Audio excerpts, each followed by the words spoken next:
In 1942, U.S. Army Captain Donald Frumke helped survey what would end up being the Yakima Training Center.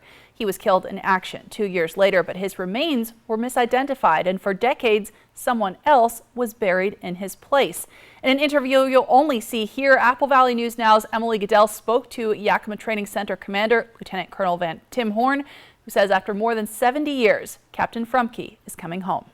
Donald Frumke was born on October 15, 1912, and grew up in Yakima. He went to Yakima High School, the State College of Washington, and worked with the U.S. Forest Service before enlisting in the U.S. Army in 1941. And then in 1942, he was part of a survey team that did the initial survey for Yakima Training Center, back then Yakima Firing Center. Frumke worked his way up the ranks, and by age 33, he was a captain in the 101st Airborne Division deployed overseas during World War II. And on October 5th, 1944, while fighting on the front lines, he was killed during Operation Market Garden, the U.S.'s operation to free the Netherlands from German occupation. It was 2 years before they found a grave marked with a cross in Frumke's name, and 3 years after that before he was buried in Yakima. But in 1952, they recovered a different set of remains, found with an identification bracelet for Captain Frumke, but interred them as an unknown soldier in Holland. It wasn't until decades later that a DNA test by military researchers revealed the remains buried in Yakima were misidentified, and Frumke's remains were still in a cemetery overseas. Through the efforts of the War Department's Return of the Dead program,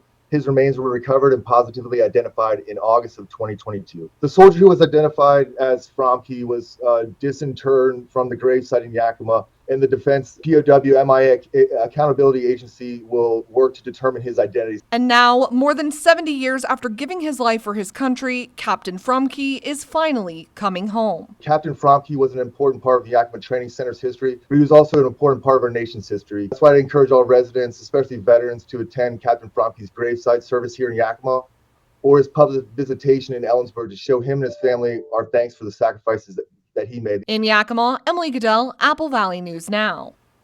Now, the public visitations will be from noon until 6 on September 7th and 8th at Brookside Funeral Home in Ellensburg. Frumke's graveside service is set for 11 a.m. on September 9th at Tahoma Cemetery in Yakima.